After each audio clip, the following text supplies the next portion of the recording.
My first point is about skiing. And so I love to ski, and I ski a lot. I dare say in February, March, and April, it's a habit. And about probably 2 years ago, we were introduced to some research by a guy named Judson Brewer, who wrote a great book called Unwinding Anxiety, based on, I guess, probably 10 years or so of doing this research. And his finding, which I dare say is revolutionary, is that underlying most habits is an anxiety.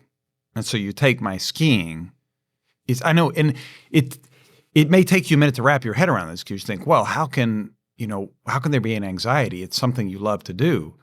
But my falling in love with skiing coincided with an extremely demanding business schedule where I was basically flying somewhere new every day.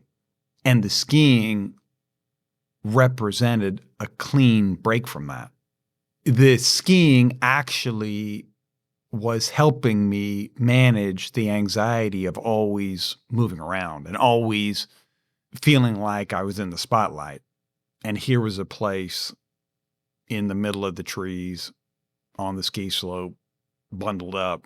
Yeah, I mean, it's got a lot going for it. Yeah. We know nature's important to be in to sort of like recharge, but also like you're in control over it. Yep. Yeah. So. Yeah. And so this may take you a while to fully integrate in your life, but the pro tip for habits that almost nobody knows, because this research isn't really that well known, is you will be much more able to form and break habits when you actually address the underlying anxiety itself. And so is skiing something that's helpful for me as a kind of counterweight to the always on schedule that I have when I'm working? Yes. But there are more precise things that I could do besides skiing to actually address that anxiety. Well, and I think that one of the things that makes it so revolutionary is it's really hard to break a habit with willpower. But if you address the underlying anxiety and unravel that, then you can actually, like many times, you can actually make headway on that. But like just having willpower and just being like, I'm not going to do this thing, it's not powerful enough to address the reward centers of the brain. Right. That is a way to fail. Yeah, you have to actually move into something that's going to be rewarding.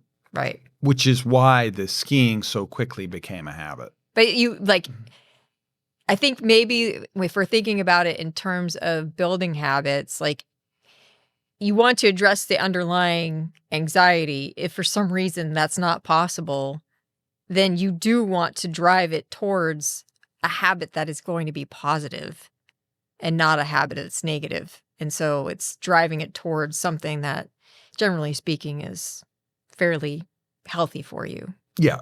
Yeah. I mean, I can think about, to Cindy's point, I can think about a couple times in my life where there was a lot going on that was extremely anxiety provoking. And I threw myself into the gym, which if the choice is between drinking more or going to the gym, you'd be better off, as Cindy mentioned, making the habit of going to the gym. Well, and similarly, I was very young when my father had his first stroke. And there's a family history of just dying young. And so that's always been sort of an anxiety that's shared in the family. And then to have it in vivid color with my dad having his first stroke when I was 15 when he had his first stroke. And so exercise for me, that's I'm addressing that anxiety. I'm doing what I can do. Right. And along the way, fortunately, I loved exercise. I loved gymnastics. Even before I was in gymnastics, I was always doing cartwheels and handstands and flipping my body over. And so I've always enjoyed movement of my body. And so when that happened, then, the exercise was just very easy to go into because I already had a love. but I could have easily chosen food. Sure. My mother is a tremendous baker, and she makes like basically amazing cakes almost daily. I could have easily What about the blueberry muffins? I also grew up in a snack bar full of candy. Yeah, sure. You know, so like I could have easily chosen the food route. Yeah. I got lucky, but just directing yourself in a direction that is going to have some positive impact. And, this is what makes Justin Brewer's work so revolutionary, is that you think you're going to the gym because it's a good habit, and that may be, but you're actually going to the gym because you're worried about dying. Right. For the last 5 or 6 years, I've been almost entirely vegan. And when I read this work a year or so ago, 2 years ago, I guess now, I realized what's the underlying anxiety behind me restricting my diet like this. And it was coinciding with my hair turning white. And so it's this anxiety of getting older that I could have much more precisely addressed with just learning to be more accepting of it, looking for role models of other people who've aged well, which I know these people, they're all around me. Your mom's done well. Yeah.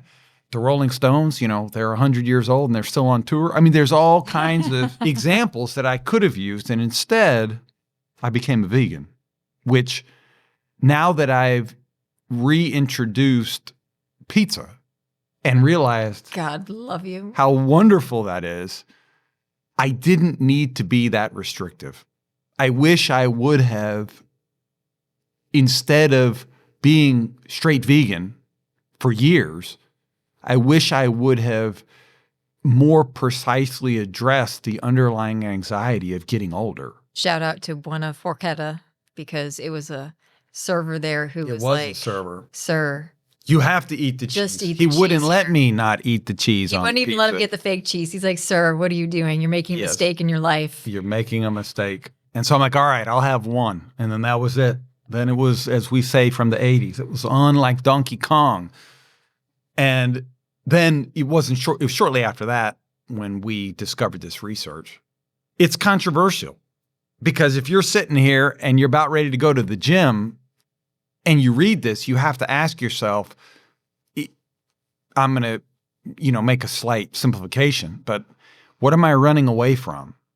I'm running to the gym. I'm skiing all winter. What's the anxiety that I'm running away from? And should I work on that instead? Not saying that watching your diet is bad or exercise is bad or skiing is, I'm not saying any of that, but I dare say there's not that many things I know of that are paradigm changing where you change your way of thinking. Mm-hmm. But this is one of them, that our habits are largely fueled by anxiety. And so if you know that, you can work more precisely on the underlying anxiety and dial in your habit a little better.